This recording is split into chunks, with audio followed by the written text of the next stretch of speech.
ഇടുക്കിയിൽ നിന്നുള്ള വാർത്തയിലേക്കാണ്. ഇടുക്കി ചിന്നക്കനാലിൽ വനം വകുപ്പിന്റെ 1.5 ഹെക്ടർ ഭൂമിയിലെ കയ്യേറ്റം ഒഴിപ്പിച്ചു. ഏലം കൃഷിയുടെ മറവിലായിരുന്നു കയ്യേറ്റം. 10 ഹെക്ടർ സ്ഥലം കയ്യേറിയെന്നാണ് വനം വകുപ്പ് പറയുന്നത്. ജനവാസ മേഖലയിൽ ഇറങ്ങിയ കാട്ടാനകളെ തുരത്താനെത്തിയപ്പോഴാണ് കയ്യേറ്റം കണ്ടെത്തിയത്. ഈ KSEBിയുടെ ക്യാച്ച്മെന്റ് ഏരിയയുടെ മറവിൽ ഇവർ ഇവിടെ നിന്ന് ഏലം കൃഷി ചെയ്ത് കയറി വരിക. ആദ്യം ഒരു അലവാങ് ഉപയോഗിച്ച് ഒരു ചെറിയ കുഴി കുത്തി അവിടെയായിട്ട് ഓരോ ഏലത്തട്ട നടും.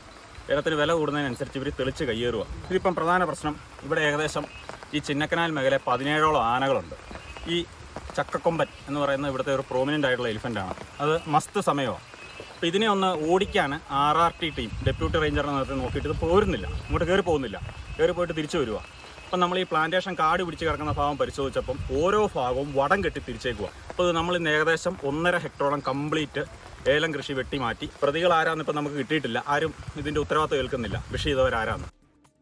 രാഹുൽ വിജയനുണ്ട് ഇടുക്കിയിൽ നിന്ന് വിവരങ്ങൾ നൽകാനായി. Rahul, good morning. ഇപ്പോൾ അദ്ദേഹത്തിന്റെ വാക്കിൽ നിന്ന് നമുക്ക് മനസ്സിലാകുന്നത് കാട്ടാനയെ തുരത്താൻ വേണ്ടിയാണ് വനംവകുപ്പ് സംഘം അങ്ങോട്ട് പോകുന്നത്. അതിനിടയിലാണ് ഈ കയ്യേറ്റം കണ്ടെത്തുന്നത്. എന്താണ് ഇത് സംബന്ധിച്ച് വനംവകുപ്പ് നൽകുന്ന വിശദീകരണം, വിവരങ്ങൾ?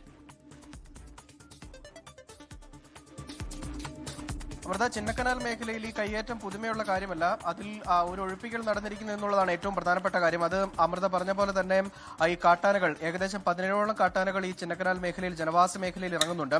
അവിടുത്തെ കാട്ടാനകളെ തുരത്താൻ വേണ്ടി RRT ശ്രമിക്കുമ്പോൾ എന്ത് ചെയ്ത ഈ കാട്ടാനകൾ തിരികെ വനമേഖലയിലേക്ക് കയറി പോകുന്നുണ്ടായിരുന്നില്ല. പിന്നീട് ഈ RRT സംഘം തന്നെ നടത്തിയ പരിശോധനയിലാണ് ഇത്തരത്തിൽ ഈ കയ്യേറ്റം കണ്ടെത്തിയത്. ഈ കയ്യേറ്റം കണ്ടെത്താൻ കാരണം വലിയ ഇരുമ്പ് വടങ്ങൾ ഉപയോഗിച്ചുകൊണ്ട് യൂക്കാലി മരത്തിൽ അത് തറച്ചു വെച്ച് കെട്ടി തിരിച്ചുകൊണ്ടായിരുന്നു ഈ കയ്യേറ്റം ഉണ്ടായിരുന്നത്. അതുകൊണ്ട് തന്നെ ആനകൾക്ക് അതിലുള്ള സഞ്ചാരം, ആനത്താരയാണ്, ആനകളുടെ സഞ്ചാരം സുഗമമായിരുന്നില്ല. പിന്നീട് വിശദമായിട്ടുള്ള പരിശോധന നടത്തിയപ്പോഴാണ് ഈ ആനേരങ്ങൾ ഡാമിന്റെ ക്യാച്ച്മെന്റ് ഏരിയ ഉൾപ്പെടെയുള്ള പ്രദേശങ്ങളിൽ വ്യാപകമായിട്ടുള്ള കയ്യേറ്റം കണ്ടെത്തിയത്. വനംവകുപ്പിന്റെ കയ്യിലിരിക്കുന്നത് ഉൾപ്പെടെ 10 ഹെക്ടർ ഭൂമിയിലാണ് ഈ കയ്യേറ്റം നടന്നിരിക്കുന്നത്. ഏലം കൃഷിയുടെ മറവിലാണ് ഈ കയ്യേറ്റം എന്നുള്ളതാണ് ഏറ്റവും പ്രധാനപ്പെട്ട കാര്യം. നിലവിൽ 1.5 ഹെക്ടർ സ്ഥലത്ത് കൃഷി ചെയ്തിരുന്ന ഏലം കൃഷി പൂർണ്ണമായും വെട്ടി നശിപ്പിച്ചിട്ടുണ്ട്. ആരാണ് കയ്യേറ്റം നടത്തിയത് എന്നുള്ള കാര്യത്തിൽ ഇപ്പോഴും ഒരു വ്യക്തത വന്നിട്ടില്ല. എന്തായാലും വനംവകുപ്പ് കയ്യേറ്റത്തിന്റെ വകുപ്പുകൾ ചുമത്തി കേസ് എടുത്തിട്ടുണ്ട്. വിശദമായിട്ടുള്ള പരിശോധനയും അന്വേഷണവും ഇനിയും ഉണ്ടാകും എന്നുള്ളതാണ് ഏറ്റവും പ്രധാനപ്പെട്ട കാര്യം. അമൃത, ശരി.